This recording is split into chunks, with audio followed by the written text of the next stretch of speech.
Everyone, welcome back. तो Russia ने अपनी मिलिट्री को बोला है कि खेरसान रीजन से रिट्रीट कर लो, यानी कि खेरसान रीजन से अब रशियन जो मिलिट्री फोर्स है वो वापस हट रही है, पीछे हट रही है और वहां पे अगेन यूक्रेनियन जो फोर्सेस हैं वो आ रही हैं। बेसिकली यूक्रेन का जो कब्जा है वो दोबारा होने लगा है खेरसान के रीजन में।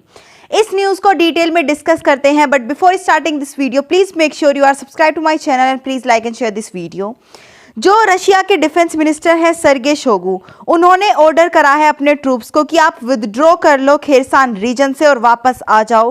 हालांकि उन्होंने बोला है कि ये डिसीजन हमारे लिए काफी डिफिकल्ट रहा है क्योंकि रशिया के लिए ये स्टेप काफी ज्यादा ह्यूमिलेटिंग रहा है और उन्होंने बोला है कि लेकिन हमें ये करना पड़ेगा क्योंकि खेरसान को हम फुल्ली सप्लाई नहीं कर सकते और उसमें अच्छे से फंक्शन नहीं कर सकते।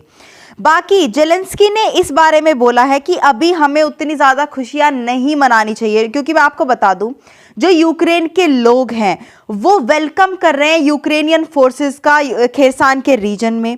वो काफ़ी ज़्यादा खुश है कि रशियन जो फोर्सेस हैं वो रिट्रीट कर रही हैं और दोबारा यूक्रेन के अंडर में आ रहा है खेरसान। आपको मैं वीडियो दिखाती हूँ जहाँ से आपको पता चल जाएगा कि कितना ज़्यादा जॉयफुल मोमेंट है यूक्रेनियन लोगों के लिए, खेरसान के रीजन के जो लोग हैं उनके लिए। Де буде Україна? Так, ну все, давай дальше, молодець. Можна трошки став. Давай.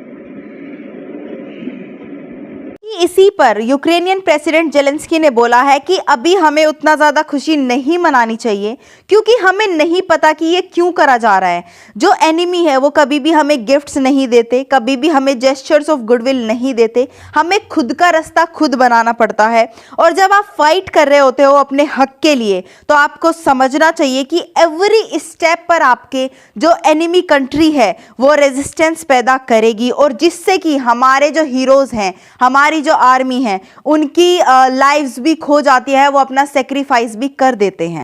और इसीलिए हमें बेहद ज़्यादा केयरफुली स्टेप्स उठाने होंगे विदाउट एनी इमोशंस। यानी कि अगर हमें विक्ट्री मिलती है तो हमें उसकी भी ज़्यादा खुशी नहीं मनानी है ताकि अगर सामने से कोई अटैक फिर से आता है तो हम उसको जवाब दे सकें।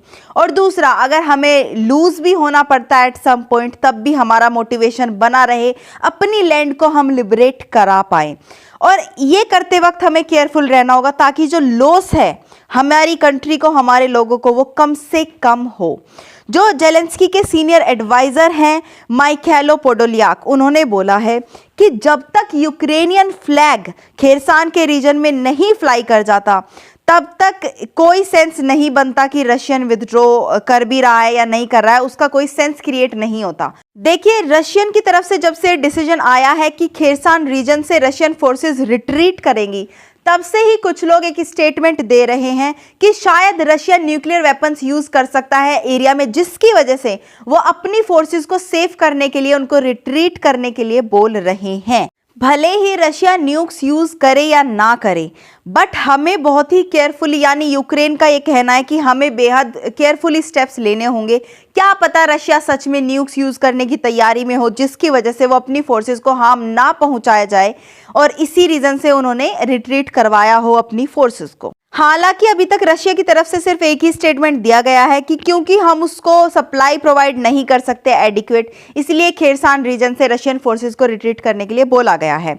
और एक ब्लॉगर है रशिया के काफ़ी फेमस, उन्होंने भी ये लिखा है कि apparently we will leave the city no matter how painful it is to write about it now. मतलब अपेरेंटली हमें छोड़नी पड़ रही है अब खेरसान सिटी और इसके बारे में लिखना बेहद ज़्यादा पेनफुल है। और ये एक ब्लैक पेज है in the history of Russian army, Russian state, Russian army की हिस्ट्री में ये एक ब्लैक पेज है, काफ़ी ह्यूमिलेटिंग है और एक ट्रेजिक पेज है।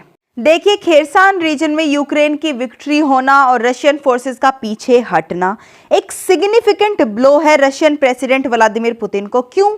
क्योंकि पुतिन ने एक बेहद अच्छी सेरेमनी रखी थी जब ये चारों जो एरियाज थे उनको एनेक्स करा गया था रशिया के द्वारा, और ये बोला गया था पुतिन के द्वारा कि ये 4 रीजन अब रशिया का पार्ट है, इंटीग्रल पार्ट है, और अगर इन पर कोई हमला होता है, अटैक होता है, तो वो रशिया पर अटैक माना जाएगा और फिर रशिया अपने डिफेंड में न्यूक्लियर वेपन्स भी यूज कर सकता है। इसीलिए जब खुद रशिया ने ये बोला है कि आर्मी अब पीछे हटे खेरसान रीजन से, तो कहीं ना कहीं अगेन ये काफी ज्यादा शर्मनाक है पुतिन के लिए। और अगर मैं यूक्रेनियन ट्रूप्स की बात करूं तो ऑलरेडी उन्होंने डोजन्स ऑफ टाउन्स को अपने कंट्रोल में ले लिया है खेरसान रीजन के, और आगे वो बढ़ते जा रहे हैं। और जैसा कि मैंने बताया, खेरसान जो विलेजर्स है उन्होंने बेहद अच्छे से यूक्रेन फोर्सेस का स्वागत करा है। देखिए, जब एनेक्स करे गए थे ये एरियाज तो पुतिन ने बोला था कि वहां के जो लोग हैं वो चाहते हैं कि वो लोग रशिया का पार्ट बने, और हमने अच्छे से वोटिंग्स कराई है, वोटिंग्स में रशिया जीता है। लेकिन फिलहाल की स्थिति देखते हुए जैसे यूक्रेन जो फोर्सेस हैं उनको ग्रीट करा जा रहा है, उनके आते ही टीयर्स आ जा रहे हैं यूक्रेनियन लोगों के, खेरसान के लोगों की आंखों में, तो उनसे ये लग रहा है कि वो एक प्रेशर में थे, इसीलिए उन्होंने शायद वोटिंग नहीं करी या जो भी रहा, बट वो चीज़ रशिया के फेवर में नहीं थी। ऑफ कोर्स जो वेस्टर्न नेशंस हैं, नाटो है, यूएस है, ये तो काफ़ी ज़्यादा खुश हैं, और नाटो ने ये स्टेटमेंट दिया है कि रशिया फिलहाल काफ़ी ज़्यादा प्रेशर में है, इसीलिए उन्होंने खेरसान रीजन से अपनी फोर्सेस को रिट्रीट करने के लिए बोला है। उधर यूएस प्रेसिडेंट जो बाइडेन बोलना चाहते थे कि रशिया की जो फोर्सेस हैं वो पुल आउट कर रही है खेरसान से, लेकिन गलती से उन्होंने इराक का जो शहर है फलूजा उसका नाम ले दिया। और आपको पता ही है ऐसे जो चीज़ें हैं, ऐसे इंसिडेंट्स जो बाइडेन के साथ होते रहते हैं। बाकी मैं आपको बता दूं, ये जो डिसीजन लिया है रशिया ने, ये अकेले इसलिए नहीं लिया गया कि वहां पर वो लोग सप्लाई प्रोवाइड नहीं करवा पा रहे हैं या फिर अच्छे से फंक्शनैलिटी नहीं हो रही है खेरसान रीजन में, बट फर्स्ट ऑफ ऑल जो आर्मी है रशिया की, उसको बहुत ज़्यादा लॉस ऑफ लाइव्स हो चुका है। बहुत ज़्यादा जो आर्मी के लोग हैं वो अपनी जो जिंदगी है वो खो चुके हैं।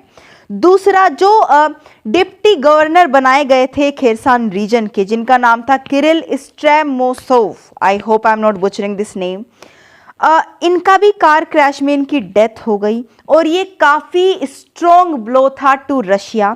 इसीलिए उनका जो मोटिवेशन था वो और ज़्यादा डाउन हो गया। ऑलरेडी रशियन फोर्सेस का मोटिवेशन काफ़ी ज़्यादा डाउन था, बट इस इंसिडेंट के बाद और ज़्यादा हो गया। तो फिर रशियन गवर्नमेंट यही सोचेगी कि अगर हमारे लोग ही नहीं बचेंगे तो हम ये किसके लिए करेंगे, और अल्टीमेटली उन्होंने रिट्रीट करने का डिसीजन लिया। अब देखिए, G20 समिट होने वाली है बाली में, उसमें पुतिन ने आने से इनकार कर दिया है। देखिए, ये होना तय भी था क्योंकि वहाँ पर वर्ल्ड लीडर्स होंगे बड़े बड़े, और उनके सामने पुतिन का आना अगेन थोड़ी सी ह्यूमिलिएटिंग लगेगा उनको, इसीलिए वो इस बारी G20 मीटिंग को अटेंड नहीं करेंगे, एटलीस्ट पर्सनली तो नहीं करेंगे। अगर ऑनलाइन वर्चुअली कर पाएं तो उसका पता नहीं। So this was the news for you guys. I hope you loved it. If you did, please give it a thumbs up and subscribe to my channel, and I'll see you in the next video. Till then, stay happy, healthy and bye.